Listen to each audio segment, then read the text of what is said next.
ରେ ଶୀଘ୍ର ଆଗମନ କରିବାକୁ ଯାଉଥିବା ପ୍ରଭୁ ଯୀଶୁଖ୍ରୀଷ୍ଟଙ୍କ ପବିତ୍ର ଓ ବହୁମୂଲ୍ୟ ନାମରେ ନିର୍ମଳ ଖରା ୟୁଟ୍ୟୁବ୍ ଚ୍ୟାନେଲରେ ଆପଣ ସମସ୍ତଙ୍କୁ ସ୍ୱାଗତ କରେ। ପ୍ରତିଦିନ ପ୍ରତି ପ୍ରଭାତ ଆମମାନେ ନିର୍ମଳ ଖରା ୟୁଟ୍ୟୁବ୍ ଚ୍ୟାନେଲ ମାଧ୍ୟମରେ ନୂଆ ନୂଆ ପ୍ରସଙ୍ଗରେ ପ୍ରଭୁଙ୍କର ବାକ୍ୟ ଶୁଣିବାର ଅପୂର୍ବ ସୁଯୋଗ ଆମେ ପାଉଛୁ। ପରମେଶ୍ୱର ପ୍ରତି ପ୍ରଭାତରେ ତାଙ୍କର ପବିତ୍ର ବାକ୍ୟ ମାଧ୍ୟମରେ ଆମମାନଙ୍କ ସହିତ କଥାବାର୍ତ୍ତା ହେଉଥିବାରୁ ସ୍ୱର୍ଗର ପରମେଶ୍ୱରଙ୍କୁ ମୁଁ ହୃଦୟ ସହିତ ଧନ୍ୟବାଦ ଦିଏ। ତାହା ସହିତ ଆପଣ ସମସ୍ତଙ୍କୁ ମଧ୍ୟ ଧନ୍ୟବାଦ ଦିଏ, କାରଣ ଆପଣମାନେ ନିୟମିତ ଏହି ଚ୍ୟାନେଲ ଦ୍ୱାରା ପ୍ରସାରିତ ହେଉଥିବା କାର୍ଯ୍ୟକ୍ରମ ଗୁଡ଼ିକକୁ ଦେଖୁଛନ୍ତି। କେବଳ ଦେଖୁଛନ୍ତି ତାହା ନୁହେଁ, ଲାଇକ୍ ସେୟାର କମେଣ୍ଟସ୍ ଗୁଡ଼ିକ ଦ୍ୱାରା ଆପଣମାନେ ଆମମାନଙ୍କୁ ଉତ୍ସାହିତ କରୁଥିବାରୁ ଆପଣମାନଙ୍କୁ ମଧ୍ୟ ଧନ୍ୟବାଦ ଦେଉଛି। ଏହି ପ୍ରକାର ଆପଣମାନେ ନିରନ୍ତର ଆମମାନଙ୍କୁ ଉତ୍ସାହିତ କରୁଥିବେ, ଏହା ଆମେ ଆପଣମାନଙ୍କୁ ଅନୁରୋଧ କରୁଛୁ। ପ୍ରଭୁ ଆପଣ ସମସ୍ତଙ୍କୁ ଆଶୀର୍ବାଦ କରନ୍ତୁ। ଆସନ୍ତୁ ଆଜିର ପ୍ରସଙ୍ଗ ନିକଟକୁ ଯିବା। ଆଜିର ପ୍ରସଙ୍ଗଟି ଏହି ପ୍ରକାର ଅଟେ, ଭଲ ଲୋକମାନଙ୍କ ପ୍ରତି ମନ୍ଦ କାହିଁକି ହୁଏ?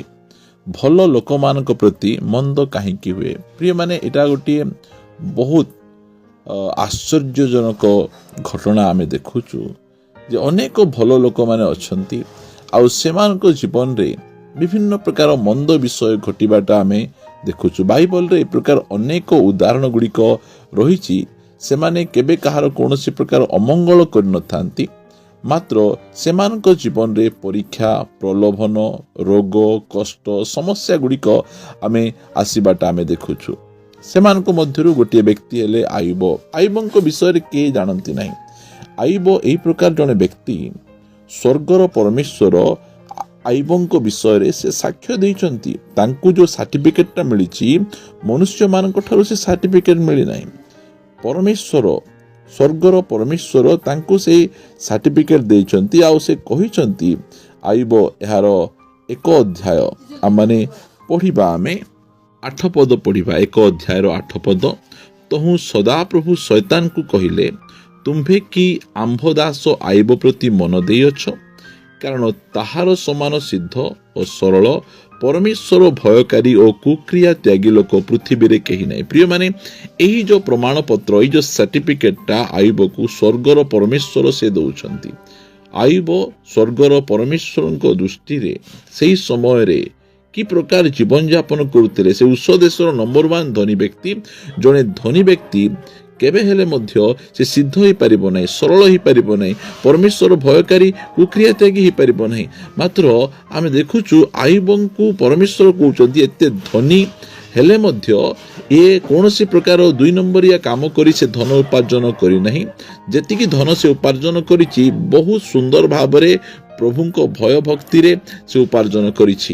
ଏହି ପ୍ରକାର ପ୍ରମାଣପତ୍ର ତାଙ୍କୁ ମିଳିଛି। ମାତ୍ର ଆୟୁବଙ୍କ ଜୀବନର ଦୁଃଖ ଆମେ ବର୍ଣ୍ଣନା କରିପାରିବା ନାହିଁ। ଏତେ ପରିମାଣରେ ଆୟୁବଙ୍କ ଜୀବନରେ ଦୁଃଖ। ଆୟୁବଙ୍କର ସମ୍ପୂର୍ଣ୍ଣ ସମ୍ପତ୍ତି ଗୋଟିଏ ଦିନରେ ଛାରଖାର ହେଇଯାଉଛି, ସମ୍ପୂର୍ଣ୍ଣ ଭାବେ ନଷ୍ଟ ହୋଇଯାଉଛି। ସ୍ୱର୍ଗରୁ ନିଆଁ ଆସି ପଡ଼ି ସମ୍ପୂର୍ଣ୍ଣ ଭାବରେ ତାଙ୍କର ଓଟ, ତାଙ୍କର ମେଷପଲ, ତାଙ୍କର ଗଧର୍ବି, ତାଙ୍କର ହଳ ବଳଦ ସବୁ ଯାକ ନଷ୍ଟ ହୋଇଯାଉଛି। ଏକା ଦିନରେ ଉଷ ଦେଶର ନମ୍ବର 1 ଧନୀ ବ୍ୟକ୍ତି ସେ ଗୋଟିଏ ଦରିଦ୍ର ବ୍ୟକ୍ତି ଭାବରେ ପରିଣତ ହୋଇଯାଉଛନ୍ତି। ତାହା କେବଳ ନୁହେଁ, ଆୟୁବଙ୍କର 10ଟା ପୁଅ ଝିଅ ଥିଲେ, ଆଉ 10ଟା ଯୁବା ପୁଅ ଝିଅ ଏକା ଦିନରେ ମରିଯାଉଛନ୍ତି। ପ୍ରିୟମାନେ, ଆୟୁବ ଗୋଟେ ଭଲ ଲୋକ। ପରମେଶ୍ୱର ତାଙ୍କୁ ସେ ପ୍ରମାଣପତ୍ର ଦେଇଥିଲେ। ମାତ୍ର ଆୟୁବଙ୍କ ଜୀବନରେ ଆମେ ଦେଖୁଛୁ କି ଦୁଃଖ, କି କଷ୍ଟ ସେତିକିରେ ହିଁ ରହିଯାଉ ନାହିଁ। ଆୟୁବଙ୍କର ସମ୍ପୂର୍ଣ୍ଣ ଦେହ ସାରା ଫଟକା ଗୁଡ଼ିକ ହେଇଯାଉଛି, ଦେହ ସାରା ବଥ ହେଇଯାଉଛି। ସେ ବସି ପାରୁନାହାନ୍ତି, ଉଠି ପାରୁନାହାନ୍ତି, ପାଉଁଶ ଗଦା ଉପରେ ଅଛନ୍ତି, ଖପରା ଧରି ନିଜର ସେହି ବଥ ସ୍ଥାନ ଗୁଡ଼ିକକୁ ସେ ଘଷି ହେଉଛନ୍ତି। ସେତିକିରେ ରହିଯାଉ ନାହିଁ। ତାଙ୍କର ନିଜର ସ୍ତ୍ରୀ ମଧ୍ୟ ତାଙ୍କୁ କହୁଛନ୍ତି, ତାଙ୍କର ଏତେ ସରଳତାକୁ ଦେଖି ସେ କହୁଛନ୍ତି, ତୁମେ ଏତେ କଷ୍ଟ ପାଉଛ, ଯନ୍ତ୍ରଣା ପାଉଛ, ଏବେ ମଧ୍ୟ ପରମେଶ୍ୱରଙ୍କୁ ଧରିଛ, ଛାଡ଼ିକିନା ମର। ତାଙ୍କ ସ୍ତ୍ରୀ ମଧ୍ୟ ତାଙ୍କୁ ମରିବା ପାଇଁ କହୁଛନ୍ତି। କାରଣ ଆୟୁବଙ୍କ ଜୀବନରେ ଯେଉଁ ପ୍ରକାର କଷ୍ଟ ଥିଲା, ତାଙ୍କ ସ୍ତ୍ରୀ ସେ କଷ୍ଟକୁ ସେ ଦେଖି ସହ୍ୟ କରିପାରୁନାହାନ୍ତି। ଏତେ କଷ୍ଟ ତୁମେ ପାଉଛ, ତୁମେ ମରିଗଲେ ଭଲ, ସେ ପ୍ରକାର ସେ କଥା କହୁଛନ୍ତି। ସେତିକିରେ ନୁହେଁ, ତାଙ୍କର ମିତ୍ର ଗୁଡ଼ିକ ମଧ୍ୟ ତାଙ୍କ ବିରୁଦ୍ଧରେ ଆସି ଅନେକ ପ୍ରକାର କଥା କହୁଛନ୍ତି। ପ୍ରିୟମାନେ, ଆୟୁବ ଗୋଟେ ଭଲ ବ୍ୟକ୍ତି, ମାତ୍ର ତାଙ୍କ ଜୀବନରେ କାହିଁକି ମନ୍ଦତା ହେଉଛି ଆମେ ଏହା ଦେଖୁଛୁ। ପ୍ରିୟମାନେ, କାରଣ ପରମେଶ୍ୱର ଆୟୁବଙ୍କ ଉପରେ ସମ୍ପୂର୍ଣ୍ଣ ଭରସା ରହିଛି। ଶୈତାନ ହସ୍ତରେ ଆୟୁବଙ୍କୁ ପରମେଶ୍ୱର ସମର୍ପଣ କରୁଛନ୍ତି। କାହିଁକି ସମର୍ପଣ କରୁଛନ୍ତି? କାରଣ ପରମେଶ୍ୱର ଆଇବଙ୍କୁ ଭରସା କରୁଛନ୍ତି। ଆଇବଙ୍କର କିଛି ଭୁଲ ନାହିଁ। ଆପଣ କହିବା ପାଇଁ ଚାହେଁ, ଆପଣ ମଧ୍ୟ ଯେଉଁ ପ୍ରକାର ପରିସ୍ଥିତି ମଧ୍ୟ ଦେଇ ଯାଉଛନ୍ତି, ଆପଣଙ୍କର କିଛି ଭୁଲ ନାହିଁ, କିଛି ପାପ ନାହିଁ, କିଛି ଅଧର୍ମ ନାହିଁ, ମାତ୍ର ପରମେଶ୍ୱର ଆପଣଙ୍କ ଉପରେ ଭରସା କରୁଛନ୍ତି। ଦେଖ, ଏଇ ବ୍ୟକ୍ତି ଆଇବଙ୍କୁ ଦେଖ, ସେ ଜୀବନରେ ସୁଖ ପାଇବାରୁ ହିଁ ମୋର ସେବା କରିବ ତାହା ନୁହେଁ। ଜୀବନରେ ଯେତେ ଦୁଃଖ ଆସିଲେ ମଧ୍ୟ ସେ ମୋର ସେବା କରିବ, ମୋର ପଛରେ ଚାଲିବ, ମୁଖରେ ଗୋଟେ ପଦ ମଧ୍ୟ କଥା କହିବ ନାହିଁ। ପ୍ରିୟମାନେ, ଆଜି ସେଇ ପ୍ରକାର ଘଟୁଛି। ଆପଣ ଭଲ ପ୍ରାର୍ଥନା କରୁଛନ୍ତି, ବାଇବଲ ପଢୁଛନ୍ତି, ଧାର୍ମିକ ଜୀବନଯାପନ କରୁଛନ୍ତି, ଆପଣମାନଙ୍କର ସହକର୍ମୀମାନେ ଯେଉଁ ପ୍ରକାର ଜୀବନ କାଟୁଛନ୍ତି, ଆପଣ ସେମିତି ଜୀବନ କାଟୁନାହାନ୍ତି, ମାତ୍ର ଆପଣଙ୍କ ଜୀବନରେ ଦୁଃଖ ଆସୁଛି, କଷ୍ଟ ଆସୁଛି, ସମସ୍ୟା ଆସୁଛି, ଭାଙ୍ଗି ପଡ଼ନ୍ତୁ ନାହିଁ। ଆଇବ ଏ କଥା ଜାଣିଥିଲେ। ଆଇବ ଏହାର 23 ଅଧ୍ୟାୟ ଆମମାନେ 10 ପଦ ପଢ଼ିବା। ମାତ୍ର ମୁଁ ଯେଉଁ ପଥ ଅବଲମ୍ବନ କରେ ସେ ତାହା ଜାଣନ୍ତି, ସେ ମୋତେ ପରୀକ୍ଷା କଲା ଉତ୍ତାରେ ମୁଁ ସୁବର୍ଣ୍ଣ ପରି ଉତ୍ତୀର୍ଣ୍ଣ ହେବି। ଏଇଟା ଜାଣିଛନ୍ତି ଆଇବ। ଏଇ ଯେଉଁ ବିଷୟ ଗୁଡ଼ିକ ହେଉଛି, ପରମେଶ୍ୱର ମୋତେ ପରୀକ୍ଷା କରୁଛନ୍ତି। ଆଉ ପରମେଶ୍ୱର ଯେତେବେଳେ ପରୀକ୍ଷା ସମାପ୍ତ ହେଇଯିବ, ପରୀକ୍ଷା କରିବାଟା ସେ ସାରିଦେବେ, ସେହି ସମୟରେ ମୁଁ ସୁନା ଠାରୁ ମଧ୍ୟ ଆହୁରି ଅଧିକ ଚକମକ ହେଇଯିବି। ସୁନା ଠାରୁ ମଧ୍ୟ ମୁଁ ଆହୁରି ଅଧିକ ବହୁମୂଲ୍ୟ ହେଇଯିବି। ପ୍ରିୟମାନେ, ସେହି ପ୍ରକାର ହେଲା। ଆଇବଙ୍କର ଯେତେବେଳେ ସମ୍ପୂର୍ଣ୍ଣ ଭାବରେ ପରୀକ୍ଷା ସମାପ୍ତ ହେଇଯାଇଛି, ସେହି ସମୟରେ ଆଇବଙ୍କର କଥା ଆମେ ଦେଖିବା। ଆଇବ 42 ଅଧ୍ୟାୟର 12 ପଦରେ, ଏହି ରୂପେ ସଦାପ୍ରଭୁ ଆଇବର ଆଦ୍ୟ ଅବସ୍ଥା ଅପେକ୍ଷା ଶେଷ ଅବସ୍ଥାକୁ ଅଧିକ ଆଶୀର୍ବାଦ ଯୁକ୍ତ କରେ। ପ୍ରିୟମାନେ ଦେଖନ୍ତୁ, ଗୋଟିଏ ଭଲ ବ୍ୟକ୍ତି ପ୍ରତି ମନ୍ଦ କାହିଁକି ହେଉଛି? ଆମେ এই ଅଳ୍ପ ସମୟ ବିଷୟ ଦେଖୁଛୁ, ଏହି ସମୟରେ ଦୁଃଖ ଦେଖୁଛୁ, କଷ୍ଟ ଦେଖୁଛୁ ଯେ ଆମ ଜୀବନରେ ମନ୍ଦ ହେଉଛି। ଆମେ ଶେଷ ଅବସ୍ଥାକୁ ଆମେ ଜାଣୁନା। ଆଇବଙ୍କର ଶେଷ ଅବସ୍ଥା, ତାଙ୍କର ପ୍ରାରମ୍ଭ ଅବସ୍ଥା ଠାରୁ ତାଙ୍କର ଶେଷ ଅବସ୍ଥା ଅତ୍ୟଧିକ ପରିମାଣରେ ଆଶୀର୍ବାଦ ଯୁକ୍ତ ହେଲା। ଏହା ବାଇବଲ ଆମମାନଙ୍କୁ କହେ। ସେଥିପାଇଁ ଆପଣ ଜଣେ ଭଲ ବ୍ୟକ୍ତି, ଆପଣ ଜଣେ ପ୍ରଭୁଙ୍କ ମାର୍ଗରେ ଚାଲିବା ବ୍ୟକ୍ତି, ମାତ୍ର ଆପଣଙ୍କ ଜୀବନରେ ଏହି ପ୍ରକାର ବିଷୟ ଗୁଡ଼ିକ ଘଟୁଛି, ବ୍ୟତିବ୍ୟସ୍ତ ହୁଅନ୍ତୁ ନାହିଁ। ଆପଣଙ୍କୁ ପରମେଶ୍ୱର ପରୀକ୍ଷା କରୁଛନ୍ତି, ଆଉ ପରୀକ୍ଷାରେ ଉତ୍ତୀର୍ଣ୍ଣ ହେଲା ପରେ ଆପଣଙ୍କର ମଧ୍ୟ ଆଦ୍ୟ ଅବସ୍ଥା ଠାରୁ ଆପଣଙ୍କ ଶେଷ ଅବସ୍ଥା ଅଧିକ ମଙ୍ଗଳମୟ, ଅଧିକ ଆଶୀର୍ବାଦ ଯୁକ୍ତ ହେବ। ଆପଣମାନେ ଅନ୍ୟମାନଙ୍କୁ ଦେଖି ବିଚଳିତ ହୁଅନ୍ତୁ ନାହିଁ। ସେମାନେ ଖରାପ ଜୀବନଯାପନ କରୁଛନ୍ତି, ତାଙ୍କ ଜୀବନରେ କୌଣସି ପ୍ରକାର ଅମଙ୍ଗଳ ହେଉନାହିଁ, ମାତ୍ର ମୋ ଜୀବନରେ ହିଁ କାହିଁକି ହେଉଛି, ଏହି ପ୍ରକାର ଭାବି ନିଜକୁ କଷ୍ଟ ଦିଅନ୍ତୁ ନାହିଁ, ଦୁଃଖ ଦିଅନ୍ତୁ ନାହିଁ। ଆପଣ ପରମେଶ୍ୱରଙ୍କ ଉପରେ ଭରସା ରଖନ୍ତୁ।